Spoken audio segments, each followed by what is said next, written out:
Good afternoon to all of you. I hope you certainly enjoyed the opening plenary.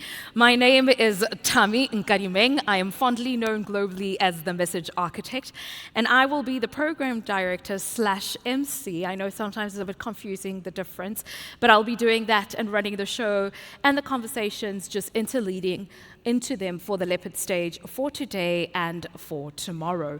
Now, as I mentioned, this is the Leopard stage. However, we do have a variety of other stages throughout the CTICC forming part of the program for Africa Energy Week. So I'm going to just let you know in case you're not aware, because we are encouraging everybody to, of course, stay in here. We want you to stay in here with us, but we want you to be informed on the happenings around. Now, in Hall 1B, we have the Elephant stage. That's the Africa Energy Week Town Hall. We also have the Ballroom East. That is the Upstream and E&P Forum. That's known as the Lion stage. We then have Powering Africa Summit in room 1.4. That's known as the Rhino, well, let me be correct, Rhinoceros stage. And we also have Energy Finance Summit in Ballroom West. That's known as the Buffalo stage. Yes, we did use the top five of the big five rather, not the top, well, yeah, big and top five of the animal kingdom, because we wanted it to represent Africa fully at every touch point of what we do for Africa Energy Week. Up and above that, we do have two technical stages, and they're both placed at the exhibition floor. These are reserved for exclusive workshops and presentations. So if you're wondering and you're meant to be attending a technical stage, please go and find it there at the exhibition floor. Now, we want to be diverse as possible and as inclusive as possible. So if you'd like the translation from English to French, please go on over to the door. Right by the door, there's a table there, and grab your headset so that you are able to be accommodated into the French language. We ask you to please keep your phones on silent, not off. Why? We want you to take as many photos and videos as possible and to share them on social media for those who are not able to be in the room. But not just that, we firmly believe that we don't lack conversation. Everywhere you go, there's many conversations being held. What we lack is implementation. And in order to do that, we need to amplify all the messages we hear in a variety of rooms amongst humanities and societies so that we can advance ourselves forward. And we need to do that by not only speaking about topics in conferencing rooms, but keep the message going.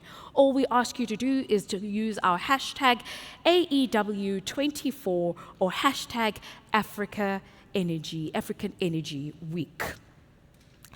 I was just telling my panelists there at the back, I said, you know, I've heard that public speaking is the biggest and largest fear up and above death. Apparently people fear public speaking more than they do dying. I think it's absolutely crazy, but those are the stats. Luckily, I don't fear that, but I do fear two things in my job: mispronouncing people's names, and you can imagine how often that happens, but also helping keep time. And we have to do this, so please bear with me when you see me up and down, just timing everybody off. It's to accommodate everybody that's either flown in for the day and needs to get out on time so that we don't rush the conversations, because the networking we'll get to do at the networking events. What we want to do is make sure that we have ample time to unpack the real things that we actually want to speak about here today. So without further ado, that is housekeeping. The Leopard stage is open. Let's jump right into the first panel discussion. Invest in South African Energies, and this is sponsored by LEADER. This is the Limpopo Economic Development Agency. South Africa is a prime destination for energy investment, and it boasts untapped resources across various sectors. The country holds an estimated 9 billion barrels of oil and 450 trillion cubic feet of natural gas.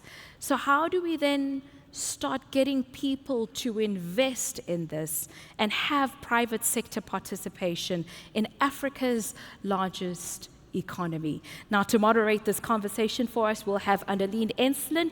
She's Upstream Strategy Lead, Africa, S&P Global Commodity Insights. A round of applause, please, as Annelien makes her way to stage.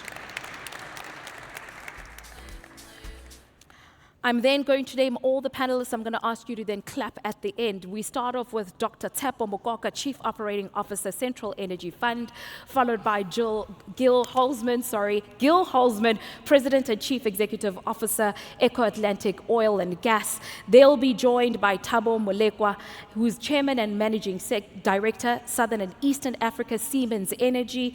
They will also be joined by Stalin Ndlovu, Acting General Manager, Energy Efficiency, Senedi, and Dairy Irawan, LNG Business Development Executive, ExxonMobil. And the final spot of the panel will be made up by Thomas Ruiz, Lead Consultant at LEADER. A round of applause, please, as they make their way to stage.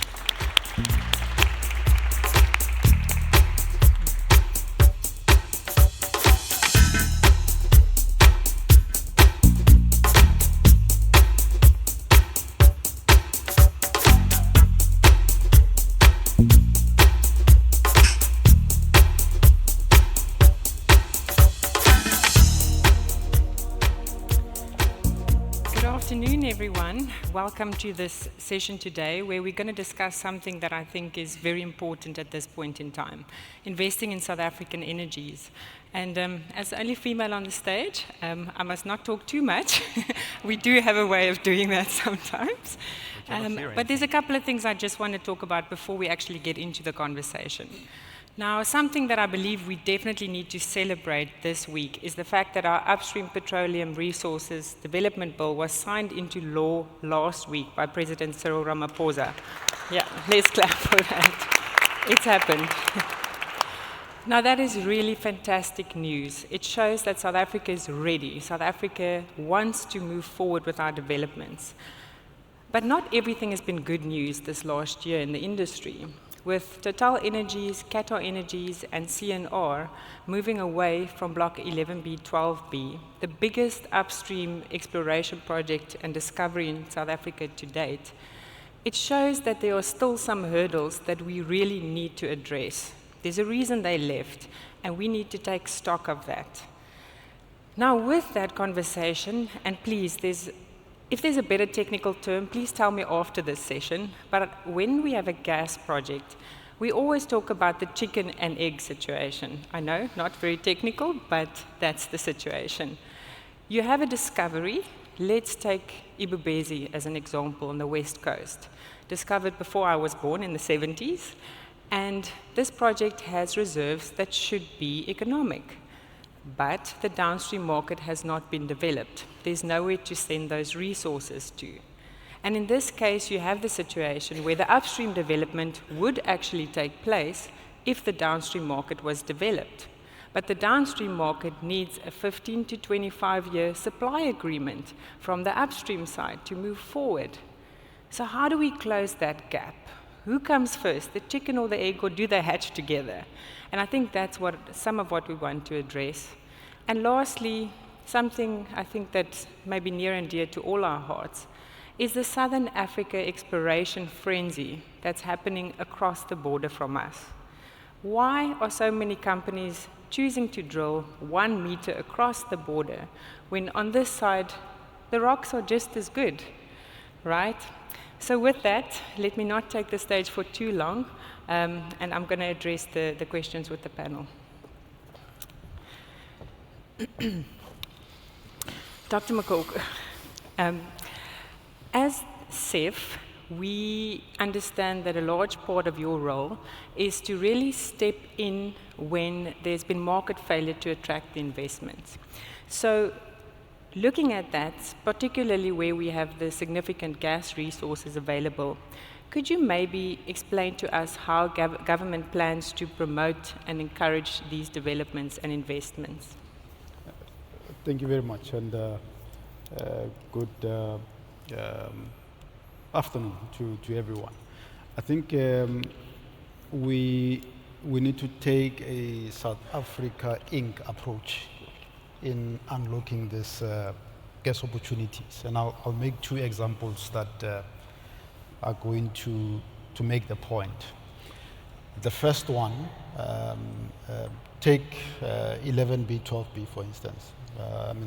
Total will be the first one to tell you about the technical difficulty of the field and the economics associated with it. But the opportunity there is that we can have up to 1,600 megawatts of baseload from that field. Which then means if we take a South Africa Inc. approach, would need to build some 400 kilometers or so of evacuation lines for us to be able to evacuate some of this power. Thirdly, we have a PPA regime in South Africa through the IPP office that is easy to bank. The private commercial banks are able to bank it. The DFIs in South Africa and abroad are able to partner with us in it. That is why I indicate really that it will take a South Africa Inc. approach for us to be able to unlock these projects. That's number one on the gas side. The second one relates to addressing the gas cliff from the standpoint of the Romco pipeline. Now, there's a Matola LNG project that needs about 65 petajoules for a final investment decision to be made. As a Central Energy Fund, we are 40% of the shareholders of Romco. We have loop lining plans already ready to receive the additional 200 petajoules that can still go through the Romco pipeline in addition to about 200 of the current capacity. We already have a gas-to-power project in Komati Port to anchor that 65 petajoules using the already proven IPP project. So I want to go to the point that I made initially. If we take a South Africa Inc. approach, we can open up this project. And the third one, the Petroleum Agency of South Africa just appointed the Wits University Consortium to do a 2D seismic study in the Karoo, which of course will follow all the legislated environmental approvals to unlock that market. As the Petroleum Agency of South Africa, we estimate about 200 TCF of gas there. But someone has to do the heavy lifting in terms of testing the resource. That is why we are spending what we need to spend, of course, through the support of the department to ensure that we do the initial studies that are going to make it easier for anyone who wants to invest in the Karoo to be able to do an FID package that is not as costly. Okay. Yeah. Okay. I like the South African Inc. approach. I think we should change a chicken and egg to South Africa Inc. instead, looking at that. Okay, and Gil, coming from Eco-Atlantic side, you are in a very lucky / fortunate / forward-seeing position that you have blocks in Guyana, South Africa, and Namibia. I mean, that's a pretty good spot to be right now in terms of strategically being placed. So with your wealth of knowledge in terms of frontier exploration and developments, can you tell us how you leverage key partnerships in these investments and what your plans are for your assets in South Africa? Thank you, Annalene. Good morning, good afternoon, everyone. Not sure what I'm doing among this very respectable panel, but I would like to thank African Energy Week and the Africa Energy Chamber for inviting me. Now, to answer your question, I will use only 4 words: to drill, baby, drill. We need to drill in order to find the reserves, which does exist in South Africa. I think it was Temi that said earlier that South Africa considered to host 9 billion barrels of oil. By the size of the discoveries that we see on the Namibian side of the Orange Basin, I can assure you that there are much more than 9 billion barrels of oil only in Orange Basin alone. I'm not talking about the rest of South Africa. So the potential is huge, and yes, we've been lucky.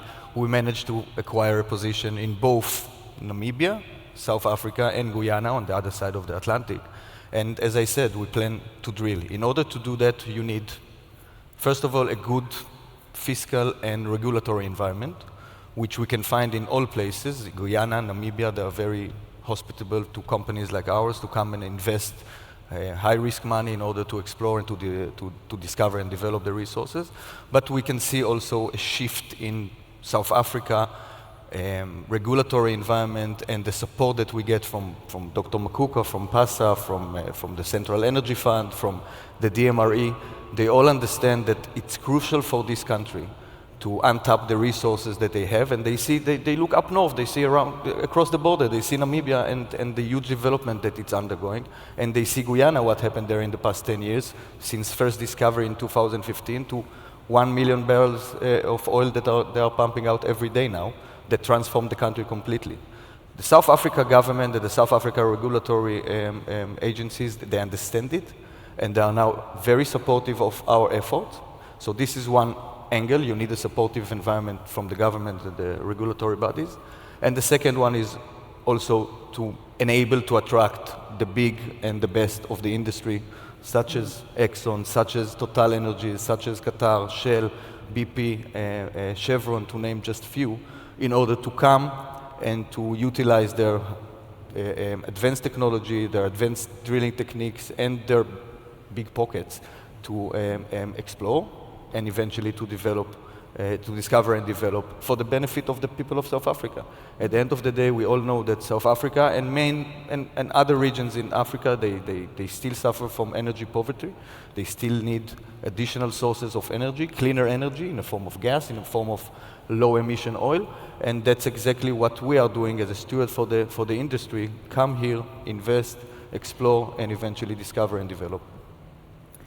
And I think that's a big part of the challenge, is the fact that not everybody can drill anywhere, right? You need to have the right technical capabilities and the very, very deep pockets to be able to do so.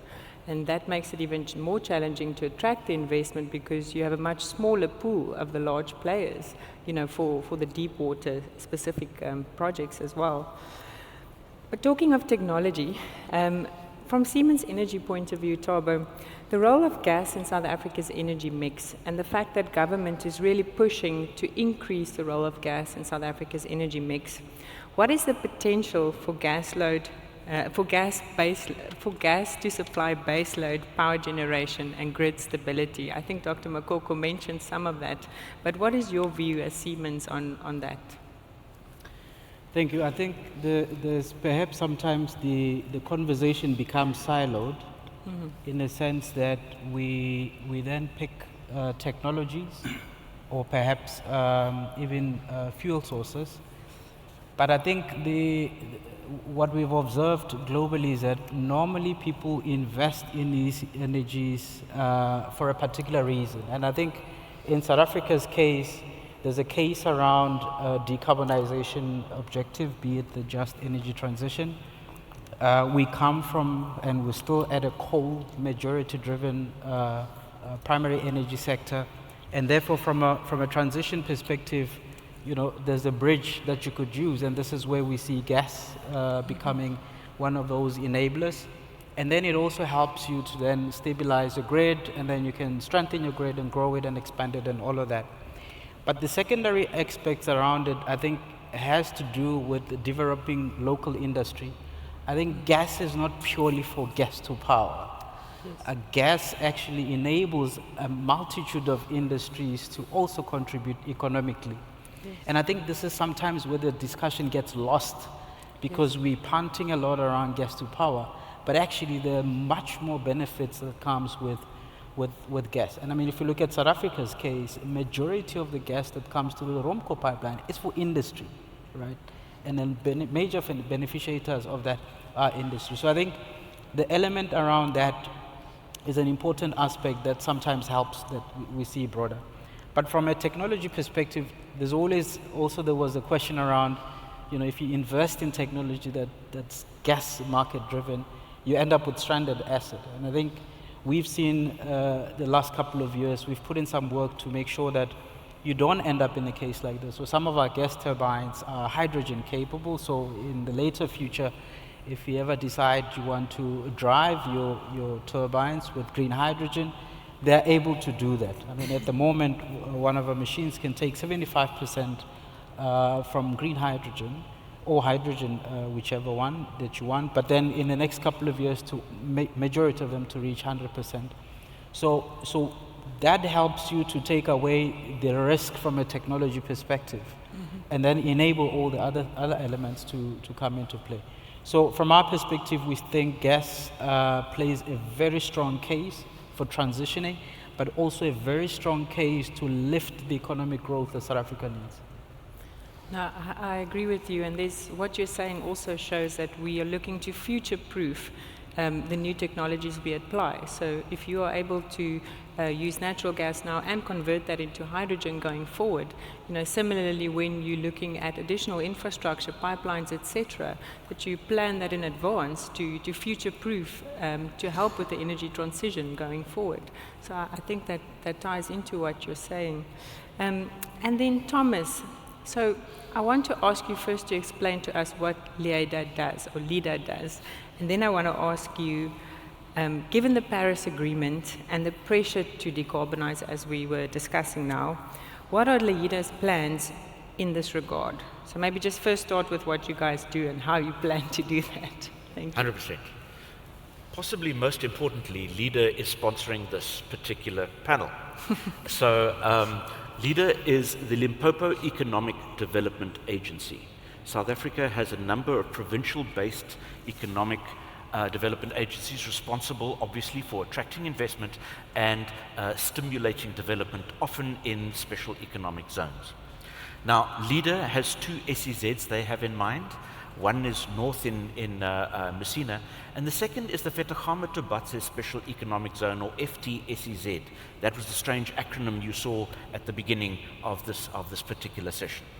To make life even more exciting, I'm from CSIR. I'm not from the Special Economic Zone, but because we did some work for LIDA, I will be presenting them today on this panel in terms of the various economic opportunities. In response to your question, what I found intriguing was the run-up in the discussion. You began saying how difficult it was and the chicken and the egg situation in the fossil area. We face exactly the same challenge in the green hydrogen and renewable environment, where we have high weighted average cost of capital, high country risk, difficult to attract that level of investment. But there are definitely opportunities. Why LIDA, you say? Well, in Limpopo, we have the there's a word for it which I keep forgetting, the eastern limb of the Bushveld Igneous Complex, where the Merensky Reef is, which is particularly rich in platinum group metals, tin, vanadium, various other metals. And the ambition of Limpopo Economic Development Agency is to establish a new SEZ located in the area around Steelpoort, where there are a number of chromium smelters. And the idea is both upstream, supporting the mining industry which extracts these minerals, but then also downstream in beneficiation, where we turn those into valuable products. So some of these then overlap into hydrogen, which is where you were coming in, sir. The platinum group metals, as we may know, are used in fuel cells. They are used in certain types of electrolyzers, and hydrogen is also used in decarbonizing the mining sector. In South Africa, we are not located in the EU, but nonetheless, the long reaches of the requirements for decarbonization reach even us through the carbon border adjustment mechanism, and particularly the mining community. Investors and owners are putting a lot of pressure on our miners to decarbonize. And that means that our miners are forced to be the sharp end of the wedge in how they decarbonize. And hydrogen can play a role there because you are dealing with heavy vehicles that deal with impact loading. And a dual fuel engine using hydrogen and diesel is able to go a fair way. So just wrapping up my little intro here, we did a study on the techno-economics of green hydrogen production in the greater Sekhukhune area, and I'll be presenting that in the stage 2, in the technical stage agenda, the very last presentation tomorrow at stage 2, should you be interested. No, it's very interesting to see how the industries also overlap, because as we also say, this comes to the SA Inc. conversation, because with multiple industries needing certain resources, coming together could potentially make it easier in terms of an integrated approach to those and attracting investment to them as well. So Derry, from ExxonMobil's side, I want to go a little bit off script here, but we're looking at cleaner technologies, and we're looking at upstream developments in South Africa. How do you see cleaner technologies being applied in terms of technological advancements in the industry to really reduce the carbon footprint when these projects now move forward? Yeah, it's an interesting question. I mean, when we look at cleaner technologies, renewable energy is considered the cleanest of technologies, and as Minister Ramakopa said in the keynote address this morning, each of the countries should develop that to its full endowment, subject to the intermittency and the grid strengthening that's required. We talk about gas to power and how important that will provide as a dispatchable thermal. And gas to power, although some may consider it to be a dirty industry, is actually a cleaner technology when you're comparing that to diesel and coal. But all of them have their place. And so the appropriate energy mix, and it will even include nuclear in that space, as well as hydro through other areas, that's really important. So from an international collaboration perspective, when you look at the South Africa power pool, that's one way where you can get international collaboration of developing the different energy mixes across all of the SADC type of countries and using the SAPP and the transmission network to transfer those around. From an ExxonMobil perspective, we are traditionally an oil and gas company in the upstream. We have downstream operations, and we also have our lower carbon solutions business. Lower carbon solutions for ExxonMobil means CCS in the main, biofuels, lithium, and hydrogen and ammonia, of course. And so we have a lot of these technologies that are being deployed around the world, but as nascent technologies, we're deploying them in areas where there are government assistance to help bring that down the initial scale. So when you look at the Inflation Reduction Act in the US, that has provided that initial incentive to help bring down that cost of initial technologies. And once that's deployed at scale, and we have a very world-class example in Baytown, where it was near our headquarters in Houston.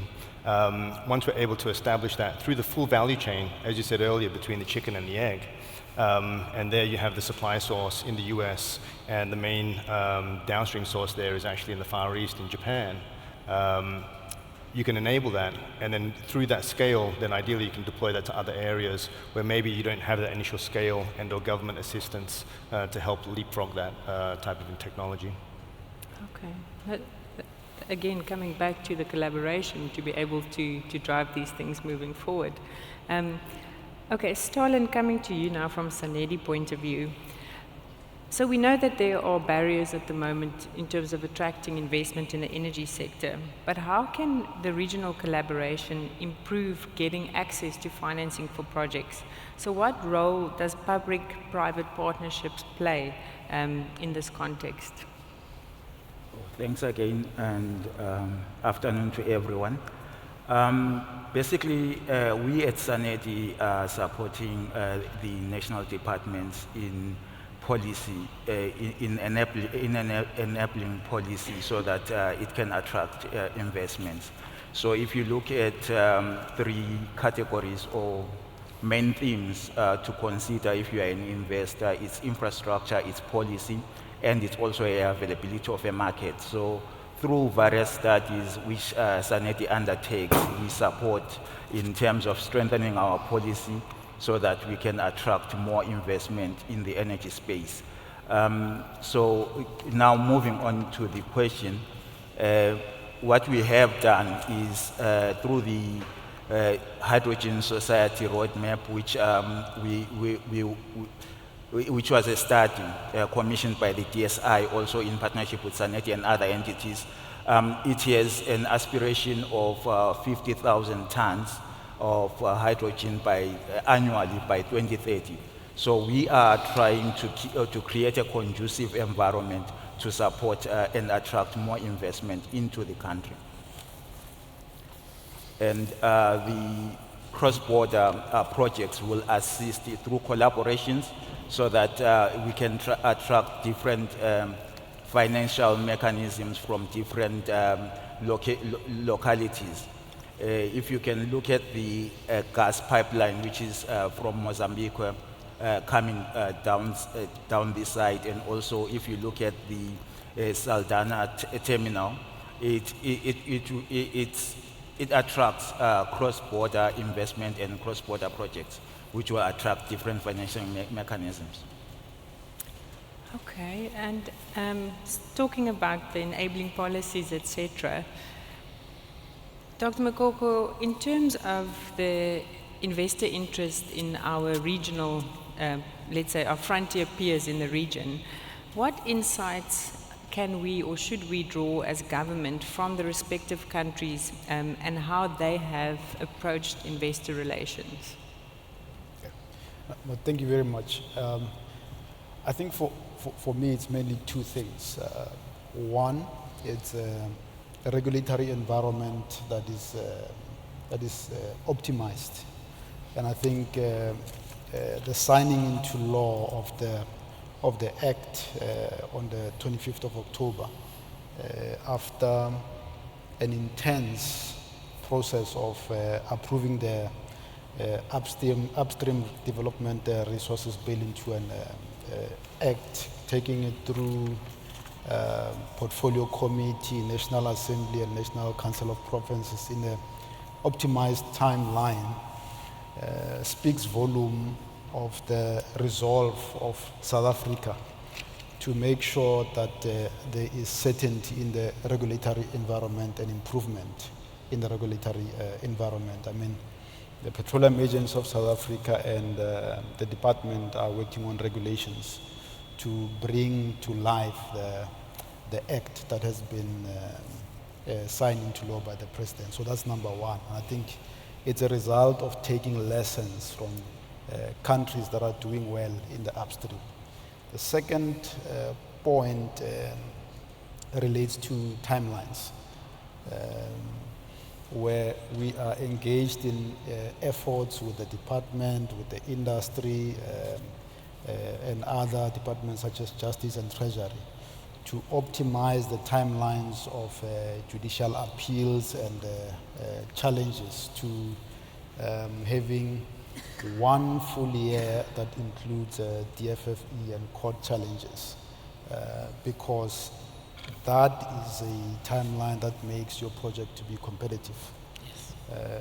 And I think it's important to understand that local leaders of international companies that are engaged in exploration are battling for resources in their respective jurisdictions. Okay. And I think timelines in any meeting of engagement with your leadership in any upstream project becomes important. And then I think for me, a 12-month timeline, if we can achieve it, will make South Africa exceptionally competitive from a timeline standpoint, because our fiscal regime in terms of regulation is superior compared to our peers. Secondly, we have constitutional democracy with very strong and entrenched property rights. And thirdly, we now have an act which is quite clear in relation to how the sector is going to be regulated when we move from the MPRDA into currently the Act. So for me, those are two critical areas that I think South Africa has done well in taking lessons from the likes of Namibia, the likes of Guyana. And for me, I'm looking for a much more improved timelines in relation to dealing with any environmental challenges. Okay. And I think, you know, the legislative burden should also ease now with the enactment of the new bill to be able to move forward with these projects. The timeline should get smaller, so that the 12-month mark would be really good. Exactly, that's correct. I mean, if you look at the Act, and I see a lot of the operators and practitioners here, it makes the timelines efficient in that it collapses 3 processes into one, right? Okay. So you have the technical cooperation permit that you, as an operator, you sign with us, the Petroleum Agents of South Africa, to commit on your work programs. Mm-hmm. Then you have a exploration right application, and then you have a production right application, mm-hmm. right? So the last 2 have a potential to have their own challenges. Mm-hmm.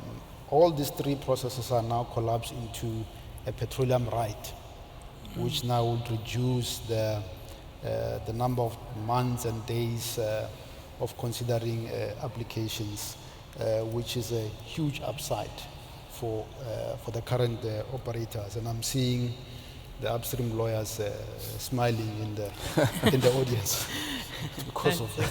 Thank you. That's Dr. Mokoka, if I may add, I think definitely the bill will add what our investment community needs is certainty and stability. At least we know we have a roadmap to work from. And if you can reduce the timeline from 12 months to 6 months, it will even be better. The chicken takes a certain amount of time to hatch, okay? Just let it be. No, but also looking at South Africa and Namibia and Africa as a whole. At S&P, we have a risk rating system where we look at your ease of doing business in a country, your political risk, your above ground risk, and tying everything together. South Africa, and fiscal risk in terms of your average government take. And South Africa is on the top 3 in Africa, and that's only paralleled with Namibia and Morocco. So the one thing that was the barrier was the legislative burden that went with doing that work. So this is really amazing to hear, because it really does mean that one big challenge is now we're able to overcome that and move these projects forward faster. Yeah. Because at this point in time, we also know that there is a limited pool of capital available that all these projects are fighting for. And the further these projects move into the future, the harder it's going to be to fight for that capital. So, but on that note, let me continue with the questions. Thabo, in your experience in deploying technologies in gas-to-power programs, is there a case for localization of such technologies in South Africa? Absolutely. Absolutely. I think perhaps maybe what might be useful is to perhaps flag some of the elements that enable these localizations. So the first one, I think, it's really around how the relationship is formed. So it's more strategic relationships as opposed to transactional relationships. So you would frame it in the longevity of how we engage with each other as opposed to the shorter time frame and a lot more siloed approach of requests. So I take an example of if you try and make a gas turbine, assemble it locally, you would not embark it on one opportunity.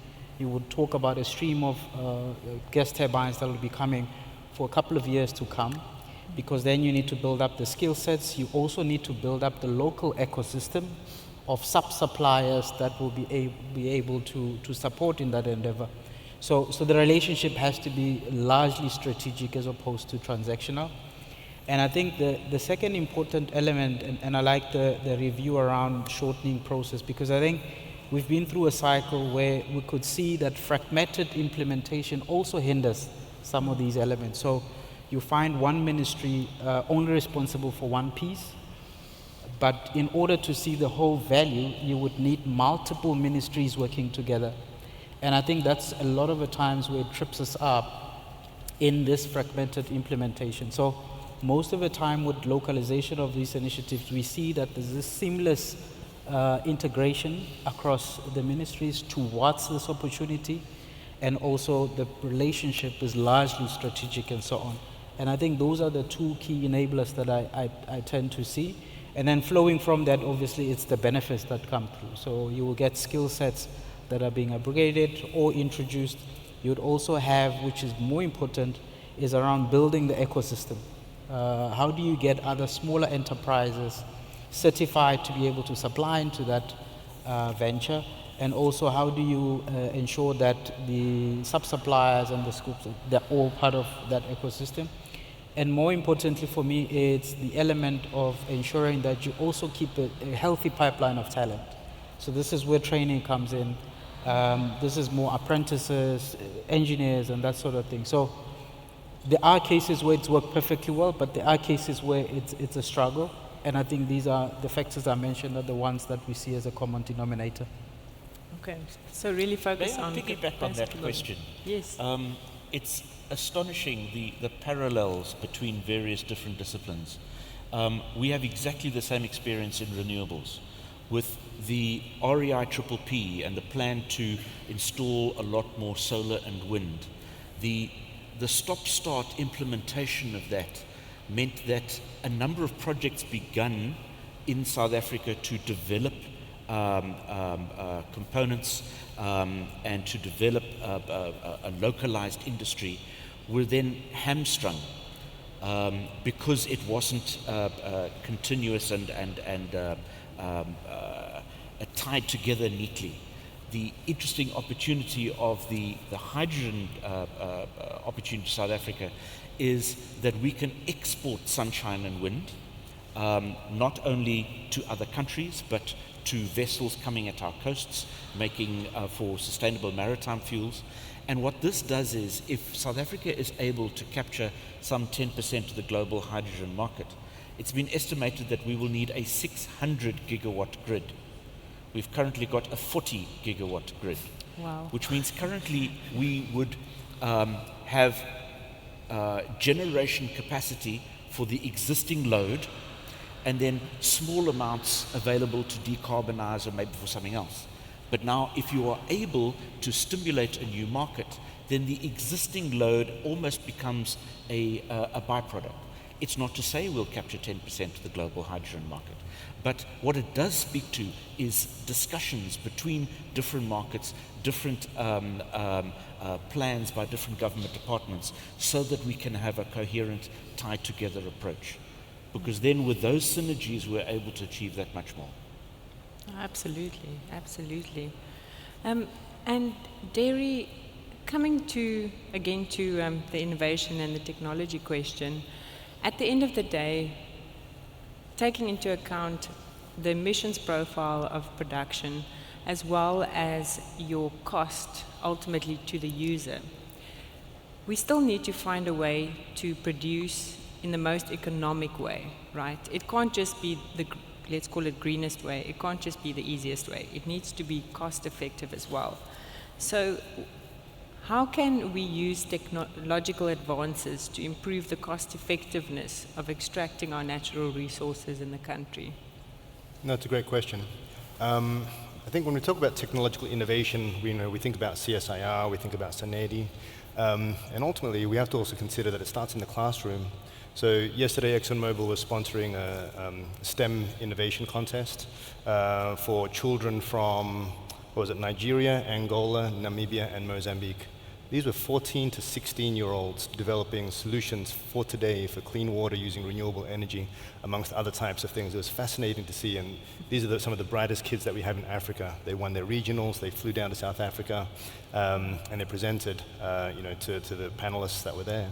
And so being able to stimulate that for the future is very important. And when we look back to the past, a lot of the technological innovations in the oil and gas industry specifically, if we think about seismic, right? Because the oil and gas industry is over 100 years old. We didn't have seismic in the beginning. Horizontal drilling, fracking, deep water discoveries, FPSOs, these things are all quite new. You think about the US until the late 2009, late noughts, was an LNG importer. We developed an LNG import terminal in Golden Pass, exported from Qatar. and it took maybe 2 commissioning cargoes before it was sort of mothballed and now turned into an export facility. But what allowed that was technological innovation as part of the shale revolution, which, we sort of say is passé today, but 15 years ago, that was unheard of. And so who knows what the technology of tomorrow will bring, and we'll continue working with that. My colleague here, Thabo, on the panel is looking at, if I might, direct air capture. That could be a great way to help decarbonize. And so, yes, when we look at the cost of abatement, it's not simply the cost of compliance with the carbon tax. That is going to be important compared with the cost of abatement. We at ExxonMobil are looking at many different ways of how to reduce that carbon footprint. So when we look at Mozambique as an example, take Qatar firstly. Qatar, and coming back to your chicken and egg point, that was 900 TCFs worth of gas in one field. Wow. It's huge.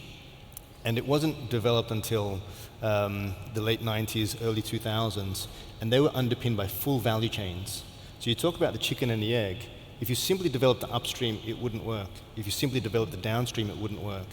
What enabled all of those hundreds of millions, if not billions actually, of dollars worth of investment was a full value chain from Qatar to the UK, from Qatar to Italy, from Qatar to the US. And so when we're looking at that for anything here, we talked about 11B, 12B. That's one of the harshest marine conditions that you have in the world. Some of the second fastest currents. First, the fastest, as I understand, is in the US Gulf Coast of Mexico. So it comes back down to the point that Gil made. We can continue to make technological advances, and we should continue to invest in our R&D. In addition to the good rocks and good fiscals, when you can get all those things together, and then with the full value chain, ultimately, ideally, you can unlock it. But I think sometimes the biggest challenges for the big oil and gas companies like ExxonMobil, Chevron, Total, as mentioned earlier, is actually the internal negotiation. We have great collaborations, partnerships with stakeholders in countries, with private partnerships, with the government regulators. But sometimes the biggest challenge is the internal cost of capital. So I want something for my project in South Africa, I have to compete globally. And as good as the new bill, and it's very exciting, we're dissecting it right now, having a look at what it means, and if it's one of the top 3 in Africa, that's fantastic. But ultimately, it'll still need to compete in the global portfolio. And that's part of the challenges that I think the oil and gas majors often have. Right. No, and also when the majors are looking at, let's say, their basket of projects, it is obviously the project economics that they need to take into account. But as you say, it's the internal strategy, and with that comes the overall effect of reducing their emissions portfolio. So it's not just a single project and that project's emissions, but the effect on the dilution of the emissions on the company's entire portfolio. 100%. So it becomes very challenging to be the let's call the prompt green project to move forward. And I guess it's also about finding internal synergies in terms of projects. So if you're drilling there and you want to drill just close by, it makes a lot of sense in terms of your development plans as well. But please don't look too far away from South Africa going forward. No, 100% not. I think just to add to that point, sometimes we get asked, what's your hurdle rate, and yes, how do you make decisions? At least at ExxonMobil, we don't have a hurdle rate, and we don't use one single economic metric. In fact, we don't even use single economic metrics or economic metrics only. You mentioned greenhouse gas intensity. When I was working in Houston doing some corporate stuff, and this was about 2019, we started off, a lot of our projects would start off with a 4-panel. I won't go into what the 4 panels meant, but you can imagine. And then not very long after, we introduced a 5th panel. And that 5th panel specifically was greenhouse gas intensity. GHG intensity in terms of the quartile performance for the asset class and for the company, and then what it actually meant. And if it was in the 4th, whatever quartile it wasn't going to make cut. So that was a key decision maker. Okay, no, that's giving us some understanding of how complex it is. We just think you guys have all the money and you just need to choose us. But Starlin, coming back to things on the ground. So in South Africa, we have increased civil society scrutiny on our industry. I mean, every single one of us are aware of this, and rightfully so. But how would you approach, really taking on board the local communities, and how would you socialize the industry in a better way, to get the buy-in from these communities, to understand the value proposition of what this industry holds, so that it's not seen as a negative but as an enabler for economic growth in the country. Oh, thank you again for that. I think most people coming from the investor side, they need to come out with strategies that will be informed by community engagement prior to explorations. They need to engage with communities, local communities, and have a strategy. And if there are hurdles on the way, be prepared to pivot on the ground and change and to adapt to the local communities. The second thing they need to consider mostly is shared value beneficiation with the local content from both procurement of services and also a stake. Communities will be open for explorations which will add value to them as a community. Explorers could consider things which benefit the whole communities. It could be a funding to a school. It could be trying to promote local local economical activities. So big investors should be prepared to have those strategies to share value. And if they come, and they should be transparent in terms of their approach. There has to be considerations for the environment and every other things, but with an open approach and transparency, communities will take on board such projects. Okay. Can I add? I think this is a very interesting question, because about 3 years ago we piloted something called we're targeting high school kids, and we did an energy hackathon, similar. And the framing of the question was: you live in Mpumalanga, a coal-rich region, and you need to transition. What are the options, right? And then we spent half a day just giving them a myriad of technologies and options that you can use different permutations to work out that. But we also said it needs to be sustainable. So it needs to ensure that the socio-economic elements are taken into consideration and that sort of thing. And I was quite amazed that sometimes we sit and we want to champion solutions, but I think there's an element that is missing, which is the youth, around involving them in this energy transition. It's going to take a while. So it's quite important as well that we plow into these communities an element of responsibility and opinions about this energy transition. They came out with the most ingenious solutions. They obviously researched, they had some time to research. There obviously is limitation on time on what they can produce, but you could see that they're actually quite active in coming up with tangible solutions of what is possible. And I think it's initiatives that you mentioned and elements that you mentioned that are important in every community we go to, engage the youth. So they understand what is this energy that they need to invest in. When we talk about gas as a transition, what does that mean? I mean, I might not be there once the transition ends, but at some point they need to take ownership of this, right? And I think it's quite important, the element of community, but also youth involvement in this. And that ties in with what Derry was saying earlier about the youth program as well. Sorry, Dr. Makoko? No, thanks. I just want to add on to how critical engaging communities is for projects, especially upstream projects. If you look at the core challenges that creates a difficulty for the sector, a number of them have focused on stakeholder engagement, particularly communities. I mean, it's even written in law that you need meaningful consultation.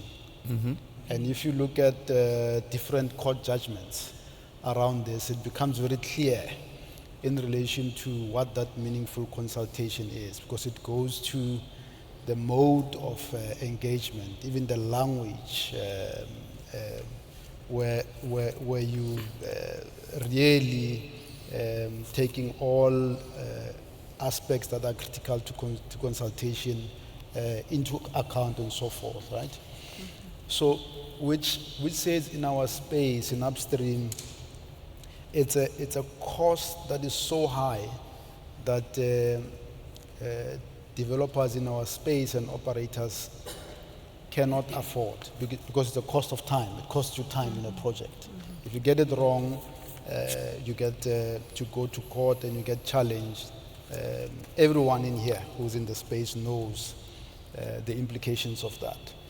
So it becomes also important for stakeholder engagement strategies for either government and the operators that recognize what this meaningful from a legal standpoint also means, and from the standpoint of building actual communities with leadership structures of the community. I think it's an area of development that can improve not only the relationship but the timelines in relation to some of these projects. I always encourage the operators to spend a lot of time getting right the process of consultation rather than rushing it through. It can get quite costly if you do it wrong. And I think the last point I want to make on this is that if you want an opportunity that is sustainable in any locality, spend a bit of time thinking about building genuine relationships that are sustainable with local communities in a manner that does not make local communities feel as if these exercises are done as a tick box exercise, because that will be a very costly mistake. If I may add to that, yes. Not many here remember or know, we actually drilled as Eco Atlantic, we drilled the well offshore South Africa in the Orange Basin just 2 years ago. Yeah. It was 25 kilometers from shore, so quite close to the beaches. And we were not challenged. No one challenged us. Yeah. We actually managed to bring a rig of Norway, traveling all the way down to South Africa, and we drilled the well in 50 days with no challenges. The reason we managed to do it is exactly what Dr. Mokoka is saying. We spent months on months with community engagement with the potentially affected communities on the Northern Cape. And we sent Alice Carroll there, and we sent all our teams there. We engaged, we really engaged. We were transparent. We explained exactly in Afrikaans, in as you said, in all the languages, what we are doing, what are the potential impact on them, social, economic, environmental, etc., etc. And we didn't get any appeal from either one of the communities. We stayed in touch. We cultivate the relationship. We built gardens in the schools. Gardens. Now the kids are cultivating their own vegetables and their own fruit.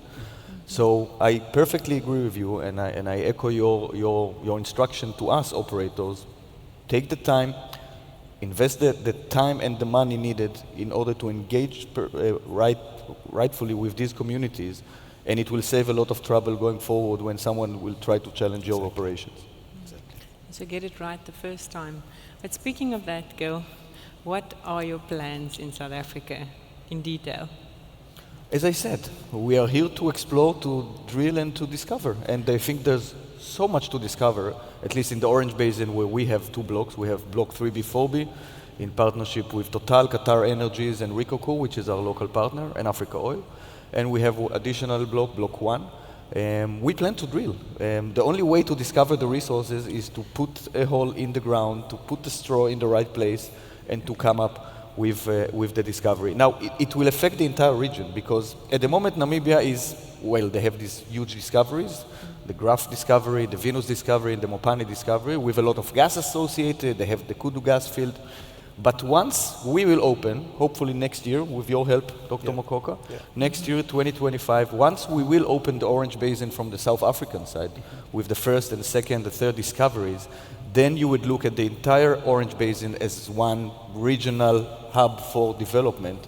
And the Namibians could benefit a lot from the infrastructure in South Africa, from the financial institutions in South Africa, in order to co-develop this entire region. At the moment, the Namibians have their own discoveries. They're planning to go ahead to develop and to produce, but they need the South African side to discover the same and to co-develop everything together as one regional hub for a lot of gas and a lot of oil. I just wanted to get that date out of you, that's all. Okay, Dr. Makoko, another question, right? In terms of the upstream petroleum bill that was signed now, in parallel to that, you have the fiscal terms. Yes. Now, there has been some questions about the fiscal terms, not about the detail, or not about the broad spectrum, but more the details of the application and the implications for the stakeholders in the industry. So I just wanted to check if those are being addressed, if we are expecting any changes, and what those timelines are, because this is the part that investors are still looking at as well, the questions around the fiscal terms. Okay. No, thanks. I think what has been good is that whilst the bill was going through the processes, the Petroleum Agency of South Africa and the Department of Mineral Resources and Petroleum has been working on regulations. So I think that's one part that is critical. And what is clear is that anything that relates to taxation, it's within the ambit of the National Treasury. And I think about a year or two ago, the National Treasury released a discussion document in relation to taxation of upstream resources. And I think it will be important for all the operators to familiarize themselves with that document, which on a high level called for about 5% of revenues and so forth, and brought to life fiscal metering as an important aspect of regulation, and you'll find that in the Act now.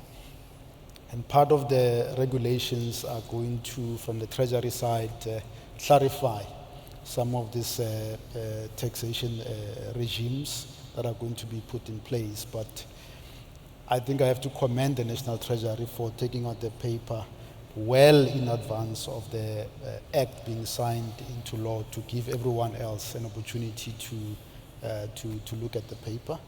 I am quite confident that in the next MTSF, which is next year, that will feature quite prominently. I think it might even feature quite prominently in the next budget consideration from a projection standpoint, because, of course, there will be production rights that will be interested in looking at in terms of how the Act applies in dealing with issues of tax. But safe to say that if you compare our fiscal regime with the neighboring country, for instance, our brothers and sisters in Namibia, we think it's quite competitive, and it's quite compelling in terms of when you tax the industry at what point, and carried interest versus state carry and so forth. So that, for me, offers this competitive advantage and edge for the South African side that I think, as Gil has mentioned, it will be important for us to work hand in glove with Namibia. I think if you spend a lot of time understanding the fiscal benefit that South Africa provides to operators, you'll start to understand how competitive we are, and why is it that a lot of interest is still on the South African side, even though there are large discoveries that are made in the Namibian side. Because remember, you can make a discovery, but you need to take it all the way, and when you take it all the way, considerations such as fiscal regime, taxation, and carried interest versus state carry and so forth become an important part of reaching FID on your production right. Yes. Thanks. Because obviously that affects the operator's cash flow during the development of the project, and obviously also the money you make once you're actually in production. You know, the reason we're all doing it, right? Exactly. South Africa has one of the best fiscal terms in not only in the continent, by the way, around the world, which does encourage operators to come and invest. The subsurface is amazing. Okay, it's even better than what we see elsewhere. So subsurface works, fiscal terms works. Now we need to make sure that the above ground is enabling, and South Africa can become a major producing gas and oil hub. But again, this comes back to probably my last question that I want to open up to the entire panel, because we've got 3 minutes left. Chicken and egg, right? We've discussed the fact that the regulation has improved, that we can streamline processes. We've discussed the fact that we have to seriously consider what it means to have a social license to operate, because that's going to save you time in the long term. And both of those things should attract investors to South Africa to move forward with these projects. We discussed the fact that we need to have sustainable projects to make the portfolio, to make the project look better in the portfolio of these big companies with the big pockets. And we've discussed looking at the youth and the role they could play in this, because this is future generations we're talking about, right? This is long-term for South Africa. So any parting thoughts on getting this SA Inc. approach really working going forward? So getting the upstream, midstream, downstream working together to drive the benefit of your full value chain projects to really optimize your profitability, but also looking at how that ties into renewables and parallel industries, as we see with mining. So any last thoughts on the panel from that point of view? It's a loaded question. I think it's a great summary, Anil. Okay. I think maybe I'll just give it a go, the last one. For me, I think as a country, we have all the ingredients, right? We have deep financial markets that can interact with global financial systems to raise funding for large projects. So that's number one. Two, we have a procurement system that is credible enough for these financial institutions working with DFIs in the form of the IPP office to allow for these projects to reach financial close. And thirdly, we have a regulatory framework that is predictable. And when it's predictable, it means that you can price the risk and then you can work it into your return. And I think the last one for me would be continuing to sprint toward making sure that we work on what my colleague has indicated, the downstream side. Because you see, the trick with the gas market is that for you to drill a well, unlike oil, you need to already have a gas sales agreement with projects that are credible enough to stand behind a take or pay that might be generated. And for me, the gas to power plays an important role, and you can then build industries of that. And the price of gas will always be important. We need to focus on onshore and an offshore project for us to be able to balance this importation of LNG and domestic gas. Thanks. Thank you very much, everybody. My time is now up, and we really hope that you found this session insightful, because I've definitely learned quite a lot from the gentlemen on the stage. Thank you very much, everyone. Thank you, Annalene. Thank you.